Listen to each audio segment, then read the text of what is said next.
ನಮಸ್ಕಾರ ಸ್ನೇಹಿತರೆ, ಪಬ್ಲಿಕ್ ಟ್ರೆಂಡ್ಗೆ ಸ್ವಾಗತ. ನಾನು ಜಿತೇಂದ್ರ ಕಾಂಬ್ಳೆ. ಸ್ನೇಹಿತರೆ, ಇವತ್ತೊಂದು ಇಂಟ್ರೆಸ್ಟಿಂಗ್ ಆದಂಥ ಮಾಹಿತಿಯನ್ನು ನಾನು ನಿಮಗೆ ತಂದಿದ್ದೀನಿ. ಸ್ನೇಹಿತರೆ, ನಮ್ಮ ಭಾರತದ ಇತಿಹಾಸವು ಕೇವಲ ಯುದ್ಧಗಳು ಮತ್ತು ರಾಜ್ಯ ಮನೆತನಗಳ ಕಥೆಗಳಿಂದ ತುಂಬಿಲ್ಲ. ಬದಲಾಗಿ ಬಗೆಹರಿಯದ ರಹಸ್ಯಗಳನ್ನು, ಹಲವು ನಿಗೂಢ ಕೋಟೆಗಳಿಂದಲೂ ಕೂಡ ಸಮೃದ್ಧಿಯಾಗಿದೆ. ಈ ಕೋಟೆಗಳು ಇಂದಿಗೂ ಕೂಡ ತಮ್ಮ ಗೋಡೆಗಳ ಹಿಂದೆ ನಡೆದಂತಹ ಘಟನೆಗಳ ಬಗ್ಗೆ ಮೌನವಾಗಿಯೇ ಎಪ್ಪಿಸಿಕೊಡ್ತವೆ, ಕೇಳುಗರನ್ನು ಬೆರಗೊಳಿಸುತ್ತವೆ. ಅಂಥ 10 ನಿಗೂಢ ಕೋಟೆಗಳ ಪಟ್ಟಿಯಲ್ಲೇ ಈ ಒಂದು ಭಾಂಗರ್ ಕೋಟೆ. ಇದು ಭಾಂಗರ್ ಕೋಟೆ ರಾಜಸ್ಥಾನದಲ್ಲಿರುವಂತಹ ಒಂದು ಅತ್ಯಂತ ಹಳೆಯ ಮತ್ತು ಐತಿಹಾಸಿಕ ಜೊತೆಗೆ ರಹಸ್ಯಮಯವಾಗಿದ್ದಂಥ ಒಂದು ಭಾಂಗರ್ ಕೋಟೆ ಇದಾಗಿದೆ. ಇದು ಭಾರತದಲ್ಲಿ ಅತ್ಯಂತ ಭಯಾನಕ ಸ್ಥಳವೆಂದೇ ಕುಖ್ಯಾತಿಯನ್ನು ಪಡೆದಿರುವಂಥದ್ದು. ಈ ಭಾಂಗರ್ ಕೋಟೆಯು ರಾಜಸ್ಥಾನದ ಅಲ್ವಾರ್ ಜಿಲ್ಲೆಯಲ್ಲಿದೆ. ಈ ಕೋಟೆಯ ನಿಗೂಢತೆಯ ಹಿಂದೆ ಒಂದು ಶಾಪದ ಕಥೆ ಇದೆ. ಒಬ್ಬ ಮಾಂತ್ರಿಕನು ಈ ಕೋಟೆಯ ರಾಜಕುಮಾರಿಯಾದಂತಹ ರತ್ನಾವತಿಯ ಸೌಂದರ್ಯಕ್ಕೆ ಮರಳಾಗಿ ಅವಳನ್ನು ಪಡೆಯಲೇಬೇಕೆಂಬ ಹಠದಿಂದ ಮಾಟ ಮಾಡಿಸಿ ಅವಳಿಗೆ ಇದನ್ನು ಕೊಡ್ತಾನೆ. ಇದನ್ನು ತಿಳಿದ ರಾಜಕುಮಾರಿ ಆ ಮಾಂತ್ರಿಕನನ್ನು ಕೊಲ್ಲಿಸಿದಳಂತೆ. ಹೀಗಾಗಿ ಸಾಯುವ ಮುನ್ನ ಆ ಕೋಟೆ ಸರ್ವನಾಶವಾಗಲಿ ಎಂದು ಶಪಿಸಿದನಂತೆ. ಅಂದಿನಿಂದ ಈ ಕೋಟೆ ಬಹಳಷ್ಟು ಶಾಪಗ್ರಸ್ತವಾಗಿರುವಂಥದ್ದು. ಜೊತೆಗೆ ಸೂರ್ಯಾಸ್ತದ ನಂತರ ಇಲ್ಲಿಗೆ ಯಾರಿಗೂ ಕೂಡ ಪ್ರವೇಶವಿಲ್ಲ. ಭಾರತೀಯ ಪುರಾತತ್ವ ಸರ್ವೇಕ್ಷಣಾ ಇಲಾಖೆಯು ಕೂಡ ಅಂದರೆ ASI ಇದನ್ನು ರಾತ್ರಿ ವೇಳೆ ಇಲ್ಲಿ ಸಂಚಾರ ಮಾಡುವುದನ್ನು ನಿಷೇಧ ಮಾಡಿದೆ. ರಾತ್ರಿಯಲ್ಲಿ ಇಲ್ಲಿ ವಿಚಿತ್ರವಾದ ಶಬ್ದಗಳು ಕೇಳಿಬರುತ್ತವೆ. ಜೊತೆಗೆ ಆತ್ಮಗಳು ಇರುವಿಕೆಯ ಅನುಭವವಾಗಿರುತ್ತದೆ ಅಂತ ಸ್ಥಳೀಯರು ಇದನ್ನು ನಂಬಿದ್ದಾರೆ. ಜೊತೆಗೆ ರಾಜಸ್ಥಾನದಲ್ಲಿ ಅಲ್ವಾರ್ ಜಿಲ್ಲೆಯಂಥ ಈ ಕೋಟೆಗೆ ಯಾರು ಕೂಡ ರಾತ್ರಿ ಆದರೆ ಅಲ್ಲಿ ಯಾರೂ ಕೂಡ ಹೋಗೋದಿಲ್ಲ. ಹೀಗಾಗಿ ಇದನ್ನು ಅತ್ಯಂತ ಭಯಾನಕ ಸ್ಥಳ ಅಂತ ಹೇಳಿ ಅಲ್ಲಿನ ಸರ್ಕಾರ ಕೂಡ ನಿರ್ಧಾರ ಮಾಡಿರುವಂಥದ್ದು.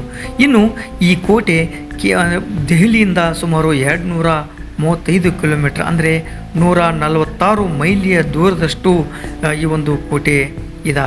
ಕೋಣೆಯ ಅಂದರೆ ಸಾಕಷ್ಟು ಒಂದು ರಹಸ್ಯಮಯವಾಗಿ ಈ ಒಂದು ಕೋಟೆ ಇರುವಂಥದ್ದು. ಅಂದರೆ ಈ ಒಂದು ಭಾಂಗರ್ ಕೋಟೆಯ ಕುರಿತು ಮತ್ತೊಂದು ದಂತಕಥೆಯು ಕೂಡ ನಮಗೆ ತೆರೆದುಕೊಳ್ಳುತ್ತೆ. ಅಲ್ಲಿಯ ಸ್ಥಳೀಯರು ಹೇಳುವ ಪ್ರಕಾರ ಇನ್ನೊಂದು ಏನು ಈ ರಹಸ್ಯವಾದಂಥ ಒಂದು ಅಂಶಗಳನ್ನು ಕೂಡ ನಮಗೆ ಬೆಳಕಿಗೆ ಬಂದಿರುವಂಥದ್ದು. ಏನು ಒಬ್ಬ ಸಾಧು ಕೋಟೆಯೊಳಗೆ ಪ್ರದೇಶದೊಳಗೆ ವಾಸಿಸ್ತಿದ್ದಂಥ, ಅಂದರೆ ಈ ಕೋಟೆ ಒಳಗೆ ಒಬ್ಬ ಸಾಧು ವಾಸಿಸ್ತಾ ಇದ್ದಂತೆ ಅವನ ಆದೇಶದ ಪ್ರಕಾರ ಕೋಟೆ ಆವರಣದಲ್ಲಿ ಎಲ್ಲೂ ಕೂಡ ನಡೀತಾ ಇತ್ತು. ಜೊತೆಗೆ ಅವನ ಆದೇಶ ಏನು ನೀಡ್ತಾನೆ ಅದೇ ಪ್ರಕಾರ ಎಲ್ಲೂ ಕೂಡ ನಡೀತಾ ಇತ್ತು. ಜೊತೆಗೆ ಏನು ಆ ಒಂದು ಏನು ಸ್ಥಳದಲ್ಲಿರ್ತಕ್ಕಂಥ ಯಾವುದೇ ಒಂದು ಕಟ್ಟಡ ಆಗಬೇಕಾದ್ರೆ ಅವನ ಪರವಾನಗಿಯನ್ನು ಕೂಡ ತೆಗೆದುಕೊಳ್ಬೇಕಾಯಿತು. ಅವರ ಕೋಟೆ ಆವರಣದಲ್ಲಿ ನಿರ್ಮಿಸಲಾದಂತಹ ಯಾವುದೇ ಒಂದು ಮನೆಯು ಅವನ ಸ್ವಂತ ಮನೆಗಿಂತ ಎತ್ತರವಾಗಿರಬಾರ್ದು. ಜೊತೆಗೆ ಅಂತಹ ಯಾವುದೇ ಮನೆಯ ಅಂದರೆ ಬೇರೆದವರು ಯಾರೋ ಮನೆ ಕಟ್ತಾರೆ ಆ ಒಂದು ಕಟ್ಟಡದ ನೆರಳು ಅವರ ಮನೆ ಮೇಲೆ ಆ ಸಾಧುವ ವಾಸ ಮಾಡಿರ್ತಕ್ಕಂಥ ಏನು ಕೋಟೆ ಅಥವಾ ಆ ಒಂದು ಮನೆಯ ಮೇಲೆ ಬೀಳಬಾರ್ದು ಅನ್ನುವಂಥ ಕಟ್ಟಾಪಣೆಯನ್ನು ಇಟ್ಟಿರ್ತಾನೆ. ಹೀಗಾಗಿ ಈ ಕೋಟೆ ಪಟ್ಟಣದ ನಾಶಕ್ಕೆ ಕಾರಣವಾಯಿತು. ಅಂದರೆ ಏನು ಈ ಕೋಟೆಯ ನೆರಳು ಆ ಒಂದು ಸಾಧುವಿನ ಮನೆಯ ಮೇಲೆ ಬಿದ್ದಿದ್ದರಿಂದ ಈ ಒಂದು ಕೋಟೆ ಸರ್ವನಾಶವಾಯಿತು ಅನ್ನುವಂಥ ಒಂದು ಮಾತು ಕೂಡ ಈಗ ನಮಗೆ ಗೊತ್ತಾಗ್ತಿರುವಂಥದ್ದು. ಅಂದರೆ ಸಾಧುವಿನ ಮನೆಯ ಮೇಲೆ ನೆರಳು ಬೀಳುವ ಕಂಬಗಳನ್ನು ಕೋಟೆಗೆ ಸೇರಿಸಿದಾಗ ಅದರ ಫಲಿತಾಂಶ ಕೋಟೆ ಮತ್ತು ಸುತ್ತಮುತ್ತಲಿನ ಪಟ್ಟಣಗಳ ಸರ್ವನಾಶವಾಯಿತು ಅನ್ನುವಂಥ ಒಂದು ಕಥೆಯೂ ಕೂಡ ಇದೆ. ಭಯಾನಕರವಾದ ಸ್ಥಳಕ್ಕೆ ಇನ್ನೂ ಕೂಡ ಯಾರೂ ಕೂಡ ಹೋಗಲಿಕ್ಕೆ ಏನು ಹೆದರ್ತಾ ಇದ್ದಾರೆ.